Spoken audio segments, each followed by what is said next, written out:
আফম খালেদ হোসেনের আগমন শুভেচ্ছার স্বাগত কুতুবখালীর পক্ষ থেকে শুভেচ্ছা।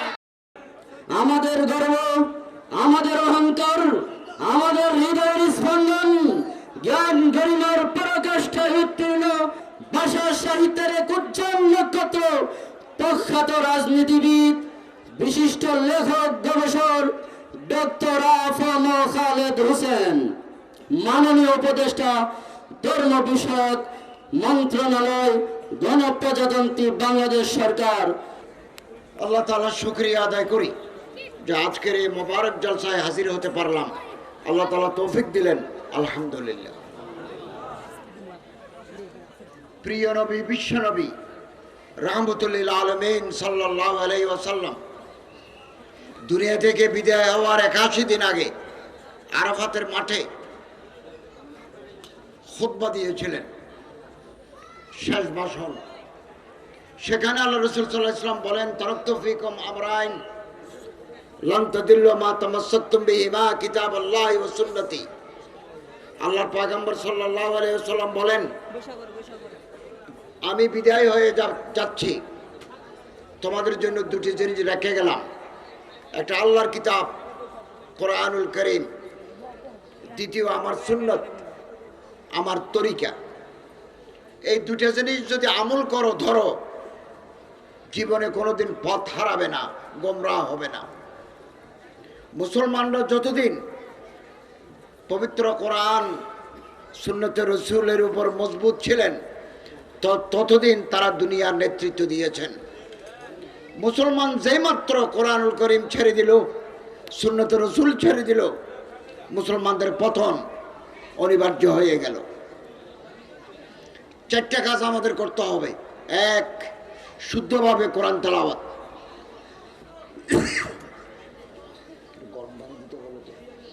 শুদ্ধভাবে কোরআন তেলাওয়াত। মান কারাল কোরআন হারফান ফালাহু আশরু হাসানাত। কোরআন শরীফ যদি শুদ্ধভাবে তেলাওয়াত করে, এক করে 10টা করে নাকি। অশুদ্ধ তেলাওয়াত করলে কোরআন শরীফ, কোরআনুল কারীম তাকে অভিশাপ দেয়। রব্বা কারিয়ান ইয়াকরাউল কোরআন ওয়াল কোরআন ইয়ালআনুহু। শুদ্ধভাবে কোরআন তেলাওয়াত। 2, কোরআন বুঝা।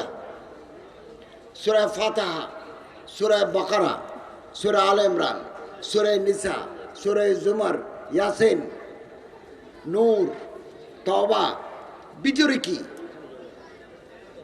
क्या पैगामात है, আল্লাহ কি কথা বলতে চেয়েছেন আমাদের জানতে হবে। আদেশ। 3 নম্বর, কোরআন শরীফের ভিতরে আল্লাহর অর্ডার আছে, এই কাজ করো, এই কাজ ছাড়ো। এগুলোকে বলা হয় আওয়ামের নওয়াহি। এগুলো মানি চলতে হবে।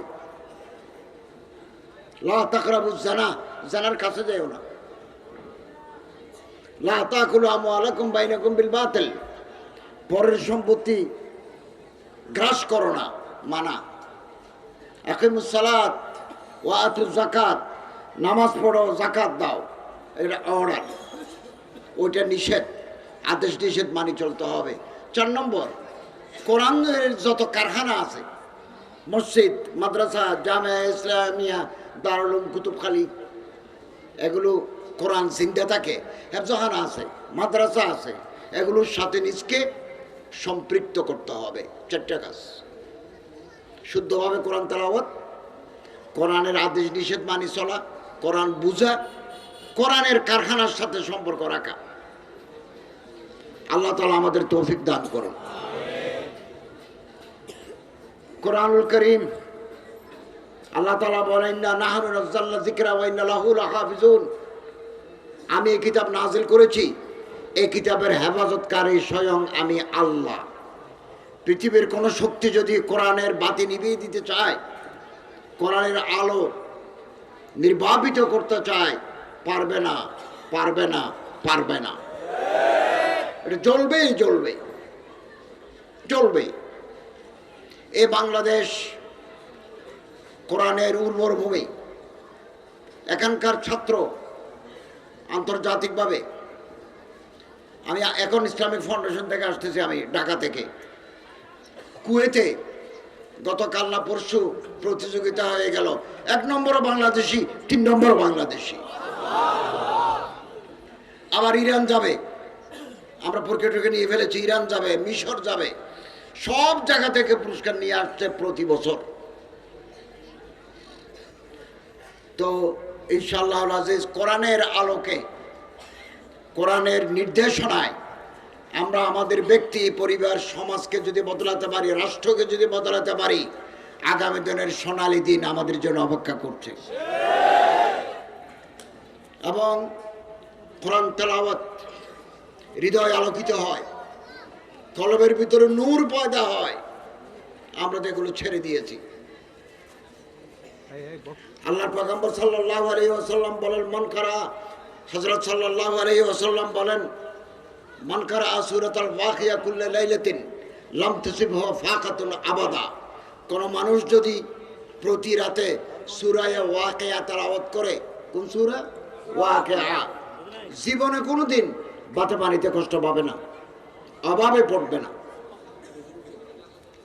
এই জন্য আমরা প্রতি রাতে সূরা ওয়াকিয়া তেলাওয়াত করব।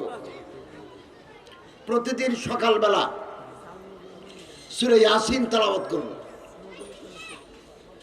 ভাগ্য, কপাল খুলে যাবে, ভাগ্য পরিবর্তন হয়ে যাবে। দোয়া করবেন আল্লাহর কাছে, দোয়া কোরআন শরীফের ভিতরে দোয়া আছে, রব্বানা আতিনা ফিদ দুনিয়া হাসানা ওয়া ফিল আখিরাতি হাসানা ওয়া কিনা আযাবান নার। এটা কোরআন শরীফের দোয়া।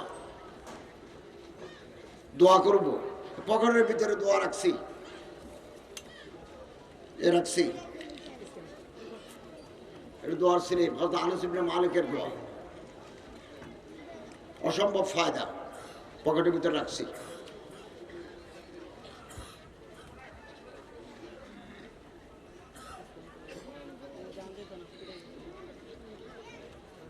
হযরত আব্দুল্লাহ ইবনে মাসউদ রাদিয়াল্লাহু তাআলা আনহু, নবী করিম ইসলামের প্রিয় সাহাবী, তাফসীরে লেখা আছে, মারা যাচ্ছেন, মদিনার মানুষ দেখতে গেলেন, দলে দলে লোক দেখতে যাচ্ছে। আমাদের দেশে কোনো মানুষ যদি মারা যায়, মারা যাওয়ার উপক্রম হয়, সাকরাতে মওত চলে, মানুষ দেখতে যায়, তো দেখতে গেছেন দলে দলে।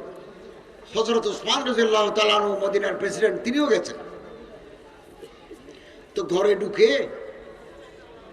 মদিনার প্রেসিডেন্ট হযরত ওসমান ইবনে আফফান রাদিয়াল্লাহু তাআলা আনহু বলেন, ইয়া আব্দুল্লাহ মাযা তাশতাকি,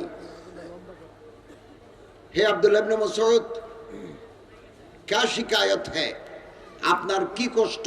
আমরা বলি না ভাই আপনার কি রোগ, কি ব্যারাম, আমরা বলি। তিনি বললেন, যুনুবি, আমার গুনাহ, আমার পাপ, আমার আর কোনো রোগ নাই, গুনাহ আমার রোগ। হযরত ওসমান রাদিয়াল্লাহু তাআলা আনহু প্রেসিডেন্ট মদিনার, তিনি বললেন, আমি কি একজন ডাক্তার ডাকবো যিনি আপনার চিকিৎসা করে আপনারা একটু সুস্থ করবেন? বলল না, আর তাবিবু আমরাদানি, আগে যত ডাক্তার ডেকেছি তারা আমারে মায়ুস কর দিয়া, কাতায়াসুনি, আমারে হতাশ করে দিয়েছে। এখন নতুন ডাক্তার ডাকলে তিনি বলবেন আমি বাঁচবো না, অতএব ডাক্তারেরও প্রয়োজন নেই। তখন হযরত ওসমান রাদিয়াল্লাহু তাআলা আনহু, মদিনার প্রেসিডেন্ট, বললেন, আমি আপনার কিছু টাকা দিতে চাই, যেহেতু আপনি দুনিয়া থেকে বিদায় হবেন, আপনার 2টা মেয়ে আছে, এখনো বিয়ে হয় নাই, কিছু টাকা আপনার লাগবে, আমি আপনার কিছু টাকা দিতে চাই সরকারি ফান্ড থেকে। তিনি জবাব দিলেন, আমার টাকার প্রয়োজন নাই, টাকার প্রয়োজন নাই আমার কোনো হাজত নাই, আমি নেব না। তখন হযরত আব্দুল্লাহ ইবনে মাসউদ রাদিয়াল্লাহু তাআলা আনহু, রাসূলের খাদেম, কুফার শিক্ষামন্ত্রী ছিলেন, কুফার গভর্নর ছিলেন, ওনাকে বলা হয় সাহেবুস সাওয়াক ওয়ান আলাইন। রাসূলুল্লাহর মিসওয়াক শরীফ, রাসূলুল্লাহর জুতা শরীফ উনি বহন করে নিয়ে যেতেন। এজন্য হযরত আব্দুল্লাহ ইবনে মাসউদের নাম সাহেবুস সাওয়াক ওয়ান আলাইন। লা হাজাত আলী ফিহা, আমার টাকার দরকার নাই। হযরত আব্দুল্লাহ ইবনে মাসউদ ছেলেদের ডেকে বলেন, আমি তো এখনই মারা যাব, অবস্থা আমার ভালো নয়, তো আমার একটু সোজা করে বসেছেন। মদিনার প্রেসিডেন্টকে বললেন, আপনি তো জানেন আমি আল্লাহ রসুলের গোলাম ছিলাম, খাদেম ছিলাম। হযরতের যে সমস্ত কথা শুনেছি আমি অন্তরে লিখে রেখেছি, একথাও আমি ভুলি নাই। মান কারা আল সূরাতুল ওয়াকিয়া কুল্লা লাইলাতিন লাম তুসিবহু ফাকাতুন আবাদা। যে ব্যক্তি রাতের বেলা সূরা ওয়াকিয়া তেলাওয়াত করবে তার কোনোদিন বাতে পানিতে কষ্ট হবে না, অভাব থাকবে না তার। আমি আমার মেয়েদেরকে সূরা ওয়াকিয়া দিয়ে যাচ্ছি, তারা তেলাওয়াত করবেন। আল্লাহর পক্ষ থেকে সাহায্য, আল্লাহর পক্ষ থেকে এনায়াত, ইয়ানাত আল্লাহর পক্ষ থেকে আসবে। কি অগাধ বিশ্বাস মানুষের প্রতি, অগাধ বিশ্বাস। আমরা কোরআন ছেড়ে দিয়েছি। এই যে মুফতি সাকিবুল ইসলাম কাসিমি আমার ছাত্র, দারুল মারিফে আমি পড়েছি ওকে। এরপরে আমি বহুদিন কলেজে শিক্ষকতা করেছি, ইউনিভার্সিটিতে করেছি, মাদ্রাসায় শিক্ষকতা করেছি। ও জামিয়া ইসলামিয়া দারুল উলুম কুতুবখালী এই মাদ্রাসা দেখতে পেলাম, আপনাদের সাথে দেখা হলো, খুব ভালো লাগছে। এখানে কোরআন জিন্দা থাকার কারখানা। আল্লাহ মুফতি সাকিবুল ইসলাম কাসিমি সাহেবকে হায়াতে তৈয়বা নসিব করুন এবং আমাদের সবাইকে এই মাদ্রাসার প্রতি সাহায্যের হাত, সহযোগিতার হাত সম্প্রসারিত করার তৌফিক আল্লাহ তাআলা দান করুন, আমিন। আমরা এই মুহূর্তে রাষ্ট্র পরিচালনা করছি এবং কিছু সংস্কার কাজ আমরা হাত দিয়েছি। খুব তাড়াতাড়ি সংস্কার শেষ হয়ে যাবে। তারপরে আমরা নির্বাচন কমিশনকে শক্তিশালী করে ভোটার লিস্ট, নতুন নতুন যারা ভোটার হয়েছে, যারা মারা গেছেন তারা বাদ, যারা নতুন ভোটার হয়েছে তাদের নাম তালিকাভুক্তি করে আমরা একটা নির্বাচন দেব। ভোট হবে, প্রতিটি মানুষ তার পছন্দের মানুষকে ভোট দিতে পারবে। ভোটের দাম হয়ে যাবে তখন, এবং সুষ্ঠু, অবাধ, নিরপেক্ষ একটা নির্বাচন দিয়ে যারা নির্বাচিত হবেন আমরা তাদের হাতে ক্ষমতা দিয়ে বিদায় নেব। আমরা এখন নির্বাচনের ট্রেনে উঠেছি। এই ট্রেন অল্প সময়ের ভিতরে স্টেশনে গিয়ে পৌঁছবে। আপনাদের সহযোগিতা চাই, আপনাদের পরামর্শ চাই। আমাদের ভুল হতে পারে, আপনারা আমাদেরকে পরামর্শ দিবেন যাতে আমরা ভুল থেকে বাঁচি। আল্লাহ না করুন, আল্লাহ না করুন, বর্তমান অন্তর্বর্তী সরকার যদি ব্যর্থ হয় অমানিসার অন্ধকার নেমে আসবে জাতির উপরে, বাঁচতে পারবেন না, মহাদুর্যোগ হবে। আমরা ক্ষমতা ধরে থাকতে আসি নাই, আগামী দিনে যারা আসবেন তাদের জন্য পথ ক্লিয়ার করতে এসেছি ইনশাআল্লাহ আজিজ। একদিনে 16 বছরের 15 বছরের জঞ্জাল পরিষ্কার করা যায় না, এগুলো করতে সময় লাগে। আমাদের হাতে সময় কম, আমরা রাত দিন পরিশ্রম করে যাচ্ছি, রাত দিন আমরা পরিশ্রম করে যাচ্ছি, গভীর রাত পর্যন্ত। কাল সকালে আবার মিনিস্ট্রিতে আসবো, কাজ, সারাদিন কাজ। তো আমরা আপনাদের সাথে আছি। ঝগড়াঝাটি বন্ধ, বিভেদ, ইখতিলাফ, ইফতিরাক বন্ধ। আসুন একে অপরের হাত ধরি, সব মানুষকে ভালোবাসি। মহব্বতের বিকল্প নাই।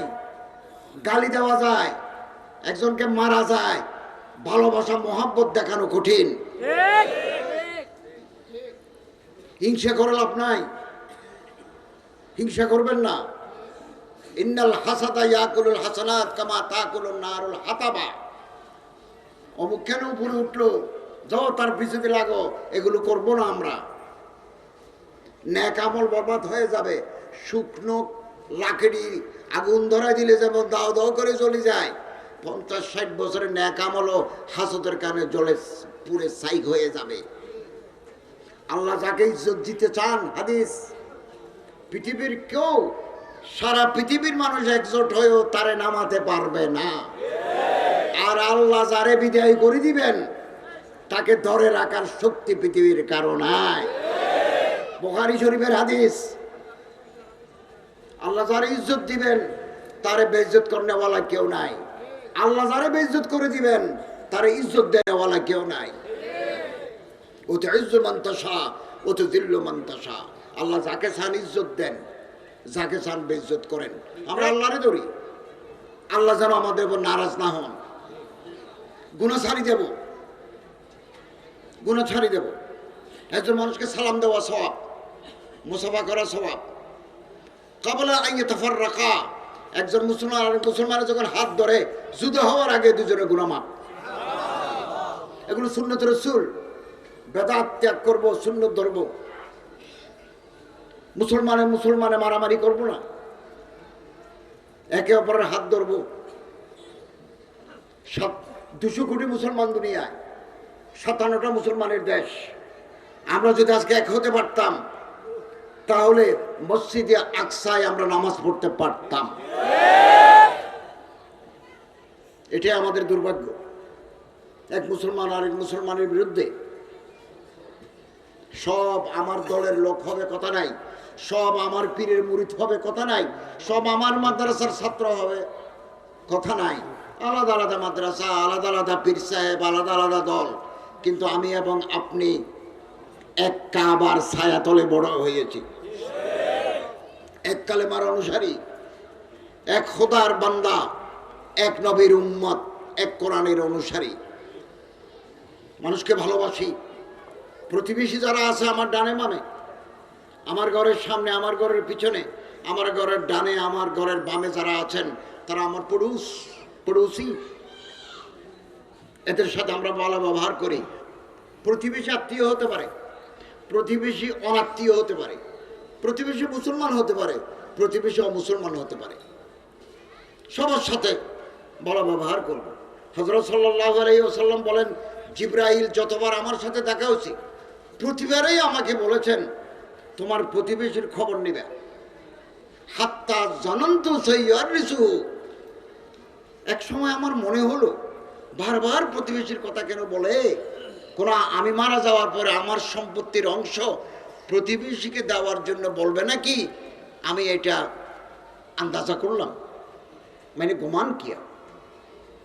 প্রতিবেশী যারা আছে, আমি পেট ভরে খাবো, প্রতিবেশী না খেয়ে থাকবে, আল্লাহর দরবারে জবাব দিতে হবে। আমরা খোঁজ খবর রাখবো। এই যে মৌলানা সাকিবের মাদ্রাসা, জামে ইসলামের দারুল উলুম কুতুবখানা বহু মাদ্রাসার ছাত্র পড়ে, বহু গরিব ছাত্রও আছে। তাকে একটা গেঞ্জি কিনে দেবেন, আমরা গরিব হব না।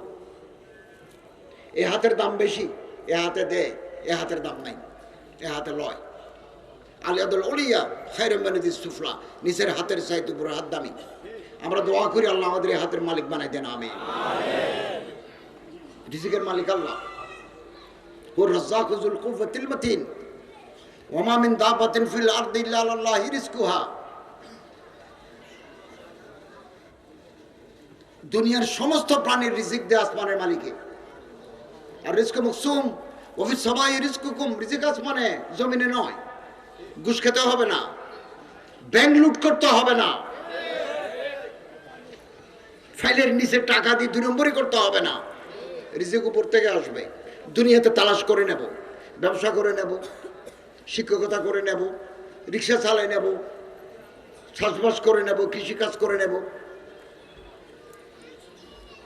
এটা ইবাদত। নবী করিম সাল্লাল্লাহু আলাইহি ওয়াসাল্লাম বলেন, হাতের কামাই, কষ্ট করে পরিশ্রম করা সওয়াবের কাজ। তলবু কাসবিল হালাল ফরিজাতুন বাদাল ফরিজা। ঈমান, নামাজ, রোজা, হজ, যাকাত 1 নম্বরে ফরজ, নিচে আরেকটা ফরজ আছে। এটা হচ্ছে হালাল রিজিক তলব করা, আমার নিজের জন্য, আমার বউয়ের জন্য, আমার বিবি বাচ্চার জন্য হালাল টাকা। তিসাতুল আশর মিন রিজকাত তিজারা, টাকা পয়সা রোজগারের যত পথ আছে 10 পথের ভিতরে 9 পথ হচ্ছে ব্যবসা করা, বাণিজ্য করা, দোকানদারি করা, মাল বেচা। তবে ওজনে কম দেওয়া যাবে না, মাপে কম দেওয়া যাবে না, 2 নম্বরই করা যাবে না, 2 নম্বরই করা যাবে না। পয়গম্বর ব্যবসায়ী ছিলেন, সাহাবায়ে কেরাম ব্যবসায়ী ছিলেন। হযরত আব্দুর রহমান ইবনে আউফ ব্যবসায়ী, হযরত ওমর ব্যবসায়ী, হযরত উসমান ব্যবসায়ী, অনেক ব্যবসায়ী ছিলেন ওলামা। সাহাবায়ে কেরাম। হযরত সাল্লাল্লাহু আলাইহি ওয়াসাল্লাম বলেন, নামাজের কারণে বহু গুনাহ মাফ হয়, রোজার কারণে মাফ হয়, যাকাতের কারণে মাফ হয়, দান সদকাতের কারণে বহু গুনাহ মাফ হয়, কিছু গুনাহ বাকি থাকি যায়। সাহাবায়ে কেরাম জিজ্ঞাসা করলেন, ইয়া রাসূলুল্লাহ, এগুলো কিসে মাফ হবে? হযরত বলেন, পেটের ভাত জোগাড় করার জন্য যে মেহনত করে শরীর থেকে যে ঘাম বের হয়, এই ঘামের ফোঁটা বাকি গুনাহ মাফ করে দেয়, বাকি গুনাহ মাফ করে দেয়। যত নবী এসেছেন, আদম আলাইহিস সালাম কৃষক, ইব্রাহিম আলাইহিস সালাম বস্তা বানায় বাজারে বিক্রি করতেন, দাউদ আলাইহিস সালাম লোহার বিজনেস, জাকারিয়া আলাইহিস সালাম গাছের বিজনেস, হযরত ইউসুফ আলাইহিস সালাম রাষ্ট্র পরিচালনা করতেন, হযরত সোহাব আলাইহিস সালামের ছিল ছাগলের খামার, মুসা আলাইহিস সালাম ছাগল চড়াইতেন শ্বশুর বাড়িতে। অতএব হালাল টাকা রোজগার করব, দালালি করা, ঘুষ খাওয়া, সুদ খাওয়া, দুর্নীতি করা, ব্যাংকের টাকা লুট করে নিয়ে যাওয়া হারাম হারাম হারাম। যারা দেশের সম্পদ লুট করে বিদেশে বাড়ি করে তারা দেশপ্রেমিক হতে পারে না। এদেশের কোন আলেমের দেশের টাকা লুট করি বিদেশে বাড়ি বানাইছে বিন্দু পরিমাণ নজির নাই, নজির নাই। এবং আলেম ওলামার কারণে আমাদের দেশে ইসলামের বাতি জ্বলছে, কোরআনের আলো জ্বলে, হাদিসের আলো জ্বলে। মুসলমানদের মাথায় টুপি, আজান দিলে মসজিদে যায়, এগুলো আলেম ওলামার মেহনতের, দাওয়াত, তাবলীগ, তালিম, তাজকিয়া নফসের কারণে। গুনাহ ছাড়তে হবে। গুনাহ ক্যান্সার, ক্যান্সার। তিনটা বড় গুনাহ আমাদের শেষ করে দিয়েছে। এক, ক্ষমতার লোভ, চেয়ারে আজীবন থাকার লোভ। দুই, সম্পত্তির লোভ, টাকা কামানোর লোভ, দাও আরো দাও, হালমিন মসজিদ আরো দাও, এই লোভ সামলাতে হবে। 3 নম্বর লোভ, সেক্সের লোভ। সুন্দর ছেলে দেখলে দাড়ি নাই, মুস্তায় গোফ নাই, এই সমস্ত ছেলে দেখলে আমরা পাগল হয়ে যাই, আমাদের হোশ থাকে না। ওই হোটেলে নিয়ে যাই, চায়ের দোকান আড্ডা মারি, বেড়াতে নিয়ে যায়, হারাম হারাম হারাম। কোন মেয়ে লোক যদি বুলুক্রমে মোবাইলে একটা মিস কল আসে, বুলুক্রমে একটা রং কল আসে, এবার আমি তো পাইছি, এবার রাতের বেলা তারা আবার কল ব্যাক করি, তার সাথে আবার যোগাযোগ, মিঠে মিঠে মিষ্টি মিষ্টি কথা বলি, তার সাথে প্রেম ভালোবাসা ডার্লিংগিরি। হারাম হারাম হারাম। যাদের দরকার বিয়ে করে ফেলো, বিয়ে বাদ না, বিয়ে করতে চায় না, ভালোবাসা করতে চায়। এই ভালোবাসা, তথাকথিত ভালোবাসা আমাদের জন্য ধ্বংস ডেকে নিয়ে আসবে, ডেকে নিয়ে আসবে। এই 3 জিনিস শেষ করে দেবে আমাদের। যাদের বিয়ের জন্য মন বেচাইন, অস্থির, বাংলা একটা শব্দ আছে আঁকু পাকু।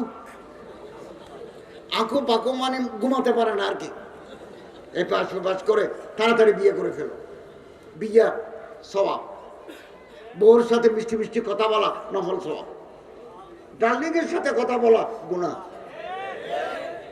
গুনাহ। হুজুর আকরাম সাল্লাল্লাহু আলাইহি ওয়াসাল্লাম হাদিস, অসংখ্য হাদিস, হাদিস ভর্তি কিতাব, হাদিসের কিতাব ভর্তি। বিয়ে করে ফেলো। ইয়া মাশারাল শাবাব মান ইসতাতা মিনকুমুল বাআতা ফালিয়াতাযাওয়াজ। যাদের বিয়ে করার সামর্থ্য আছে, হে যুবক ভাইরা, তাড়াতাড়ি বিয়ে করে ফেলো। এবং ফাইন্নাহু আগুযু মিনাল বাসার ওয়া আসারু লিল ফরজ। বিয়ে করে ফেললে চোখ নিচু হয়ে যাবে, লজ্জাস্থান সেফ হয়ে যাবে। ওয়াইল্লাম ইসতাতি, যদি এখন বিয়ে করতে না পারো, টাকা না থাকে, ঘর না থাকে, মা বাবা অসুস্থ, ফালাইকুম বিসসাম, রোজা থাকো। ফাইন্নাহু ফিজা, রোজা থাকলে সেক্সের যে ঠেলাঠেলি এটা কমে যাবে, কমে যাবে। কোনো কম বয়সী ছেলের সাথে ফষ্টি নষ্টি করা, বাজি করা হারাম। আজ থেকে 5000 বছর আগে আল্লাহ তাআলা 5 লক্ষ মানুষকে আসমানে তুলে আসাদ দিয়েছেন শয়তানি করার কারণে। আল্লাহ যদি কোনো মানুষকে বেইজ্জত করতে চান, পিছনে সুন্দর ছেলে লাগাই দেন। হযরত সুফিয়ান সুরি বলেন, রাস্তা দিয়ে কোনো মেয়ে লোক যদি হাঁটি যায়, আমি পিছনে একজন শয়তান হাঁটতে আমার কলবের চোখে দেখি। কোন সুন্দর বালক যদি হাঁটি যায়, 10 জন শয়তান পিছনে হাঁটতে দেখি। আল্লাহ যদি কোনো মানুষকে বেইজ্জত করতে চান, ছেলে লাগাই দেন। এগুলো হচ্ছে বিষাক্ত সাপ, কোবরা। কোবরা কোবরা একটা সাপের নাম, সুলেই যায়, জহরিলি সাপ হ্যাঁ। এদের সাথে দূরে থাকতে হবে, কম কথা বলতে হবে। আর সুন্দরী মেয়ে বান্ধবী একসাথে চাকরি করে, খতরনাক। আল্লাহ আমাদের হেফাজত করো আমিন। আল্লাহ আমরা মাফ চাই, আমাদের হেফাজত করো আমিন। এবং বউয়ের সাথে ভালো ব্যবহার করা, মহব্বতের কথা বলা, সবগুলো স্বভাব, ন্যাক আমল। এই 3টা জিনিস আমাদের শেষ করে দেয়। অভাবগ্রস্ত দুঃখী মানুষের হাতে দেব। মাদ্রাসায়, এফজহানায় এতিম আছে, এদেরকে আমরা ভাত খাওয়াই। এদের একটা কাপড় দিই, এটা গেঞ্জি দিই। এটা গেঞ্জির কত দাম? 100 টাকা দাম, 120 টাকা দাম। এটা গেঞ্জি দিই এতিম। হযরত বলেন, আনা ওয়া কাফিরুল এতিম, আমি এবং এতিমকে যে ভাত খাওয়াই, এতিমকে যে পড়ালেখা শিখায়, এতিমকে যে বিয়ে দেয়, এতিম মেয়েকে যে বিয়ে দেয়, সে এবং আমি ফিল জান্নাতে হাকাযা কাহাতাইনি ফিল জান্নাহ, 2 আঙ্গুলের মতো জান্নাতে পাশাপাশি থাকবো। সুবহানাল্লাহ। আজকে আপনি যাকে সামান্য সাহায্য করছেন, এক সময় দেখবেন ওই ছেলেটা তার পরিণত বয়সে দেশের বিরাট আলেম, বড় বুদ্ধিজীবী পরিণত হয়ে গেছে। হাজার হাজার নজির আছে। আপনার এই সামান্য টাকা তার জীবনে, বহু মানুষ আছে, আমরা তো সারা জীবন শিক্ষকতা করছি, কিতাব কিনতে পারে না, বই কিনতে পারে না, খাতা কলম নাই, একেবারে দরিদ্র, হতদরিদ্র। মাদ্রাসায় থাকে, বিশ্ববিদ্যালয়ে পড়ে, একবেলা 2টা সিঙ্গারা খায়, আরেক বেলা ভাত খায়। তো আমি জিজ্ঞাসা করলাম, বলো না ভাত খাওয়ার মতো টাকা আমার হাতে নাই, এই জন্য ওই রাতের খাবারটা খাই না, সকালবেলা নাস্তা করি না, একেবারে দুপুরের ভাত খাই, কারণ সকালবেলা নাস্তার টাকা আমার নাই। এরকম দরিদ্র মানুষ আছে, আমরা তাদের পাশে দাঁড়াই। হযরত আয়েশা রাদিয়াল্লাহু তাআলা আনহা কে আল্লাহর রাসূল বলেন, ইয়া আয়েশা ইত্তাকিন নার ওয়ালাউ বিশাক্কি তামরাতিন, কেউ যদি এভাবে হাত দেয়, আমার কিছু দাও, একটা খেজুর কাটি 2 টুকরা করে 2 জনকে দাও।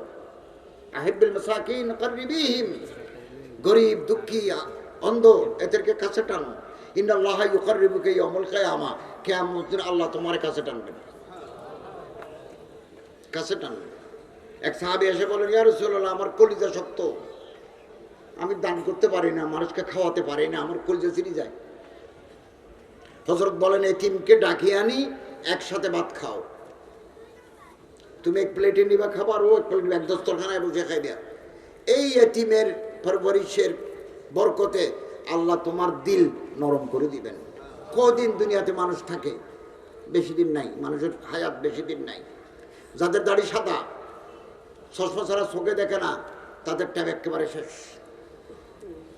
ইজা যা আদিলহুম লা ইস্তাখিরুনা সাআতান ওয়া লা ইস্তাকদিমুন, 1 সেকেন্ডের বিশ্বাস নাই, 1 সেকেন্ডে। রাশিয়ার প্রেসিডেন্ট ব্রেজনেভ মারা গেছেন টেবিলে, রাষ্ট্রপতির টেবিলে আসি বসছেন, 1 গ্লাস পানি খাইছেন, তারপর আস্তে মাথাটা এভাবে টেবিলের উপর দিয়েছেন। সাথে যারা প্রোটোকল অফিসাররা ছিলেন, তারা ভয়ে কাছে যাচ্ছে না। সোভিয়েত ইউনিয়নের প্রেসিডেন্ট ব্রেজনেভ, পরে যখন আধা ঘন্টা হয়ে গেল, 1 ঘন্টা হয়ে গেল, তারা ভাবলেন কোনো অসুস্থ হয়ে পড়লেন নাকি, কাছে গিয়ে ডাকলেন, অনেক আগে চলে গেছেন টেবিলে। বহু মানুষ সিয়ার নামাজরত অবস্থায় শেষ, কোরআন তেলাওয়াতরত অবস্থায় শেষ, সজ্জিদায় শেষ, ঘুমে শেষ, সময় নাই। অন্তর্বর্তীকালীন সরকারের যেমন সময় কম, আপনার আমার জীবনের সময় আরো কম, আরো কম, আরো কম। আজকে রাতের বিশ্বাস নাই, নিঃশ্বাসের বিশ্বাস নাই, আগামীকালের বর্ষা নাই। মসজিদ মাদ্রাসার জন্য ওয়াকফ করে দিয়ে যান জায়গা, 5 কাঠা 10 কাঠা জায়গা দিয়ে যান। একেবারে না পড়লে মসজিদের পিঠায় মাদ্রাসার পিঠায় গাছ লাগায় যান, তাল গাছ। তাল গাছ অনেকদিন বাঁচে। ইয়াকুল মিনহু তয়রুন আও ইনসানুন আও বহিমাতুন ইল্লা কানাত লাহু সাদাকা। ওই গাছ থেকে ফল যদি পাখি খায়, মানুষে খায়, জানোয়ারে খায়, আপনার কাছে সদকা হিসেবে কবরে সওয়াব পৌঁছবে। অতএব আমরা কিছু করে যাই। আলহামদুলিল্লাহ আমাদের বাংলাদেশের মানুষ অনেক নেককার, পরহেজগার। আমি দিনাজপুরে গেছি, ওয়াকফ প্রশাসন আমার মন্ত্রণালয়ের আন্ডারে 30 একর জমি 1947-এর আগে, দেশ ভারত ভাগের আগে উনি এটা মাদ্রাসার জন্য দিয়ে গেছেন। এটা নিয়ে ঝগড়া হয়েছে, আমি দেখতে গেছি দিনাজপুরে। চিন্তা করতেছি যে কি নেককার মানুষ ছিলেন, নিজের 3টা পুকুর, বিরাট জায়গা মাদ্রাসার জন্য তিনি দিয়ে গেছেন। মানুষ সম্পত্তি ছাড়তে চায় না, কিন্তু যারা আল্লাহর ওলি, দরবেশ, আলেম ওলামাদের সোহবত পাইছে, তাদের ভিতরে আল্লাহ তাআলা দিল নরম করে দিয়েছেন। মসজিদের জন্য জায়গা দিয়ে যায়, মাদ্রাসার জন্য জায়গা দিয়ে যায়। 1000 একর 100 একর জমি ওয়াকফ লিল্লাহ করে দিয়েছেন। বহু মানুষ এ বাংলাদেশে আছে। আল্লাহ তাআলা আমাদেরকে কোরআনের সাথে থাকার, সুন্নত রাসূলের সাথে থাকার, আলেম ওলামাদের সাথে থাকার তৌফিক আল্লাহ তাআলা আমাদের দান করুন। তাহলে আমাদের হৃদয় আলোকিত হবে, আমরা একটি সুন্দর ভবিষ্যৎ দেখব, শেষ রাতে উঠব। চোখের পানি কোনোদিন ব্যর্থ হয় না। চোখের পানি, দোজখের আগুন নিভে যায় চোখের পানিতে। আবার শেষ রাতে উঠে কাঁদবেন, এই চোখের পানি জাহান্নামের আগুন নিভে দেবে, আল্লাহর রহমত নাজিল হয়। কথা শেষ। একজন গুনাহগার, নেক আমল নাই, আল্লাহ ওনারে মাফ করে দিয়েছেন। তো আল্লাহ কাছে জিজ্ঞাসা করলেন, আল্লাহ আমি তো নেক আমল করতে পারি নাই, আমি তো গাফেল, আমার মাফ করে দিলেন যে? আল্লাহ বলেন, গভীর রাতে মানুষ যখন করোট বদলতে, হ্যাঁ, এক পাশ থেকে ডান কাত হয়ে ঘুমায়, দরটাখানে ঘুমানোর পর আবার বাম কাত হয়, অথবা শীত হয়ে মানুষ ঘুমায়, এপাশ ওপাশ করে। তো সাধারণত মানুষ এপাশ থেকে ওপাশ করার সময় আল্লাহু আল্লাহ এভাবে করে ডাক দিছেন। তখন শেষ রাত, দোয়া কবুলের টাইম, এই আল্লাহ আওয়াজটা পৌঁছে গেছে উপরে। আল্লাহ বলেন, সেদিন আমি তোমারে মাফ করে দিছি। সাধারণ একটা আমল ধরে আল্লাহ মাফ করে দিবেন। এই যে মৌলানা সাকিবুল ইসলাম কাসিমের জলসায় আসছেন, এটা যদি আল্লাহ কবুল করেন, আমাদের নাজাতের ওসিলা হয়ে যাবে। অতএব ছোট আমল, বড় আমল, কোনো আমল ছাড়বো না, কোনো আমল ছাড়বো না। আল্লাহ তাআলা তৌফিক এনায়েত করুন, আমিন। ওয়া আখিরু দাওয়ানা আলহামদুলিল্লাহি রাব্বিল আলামিন।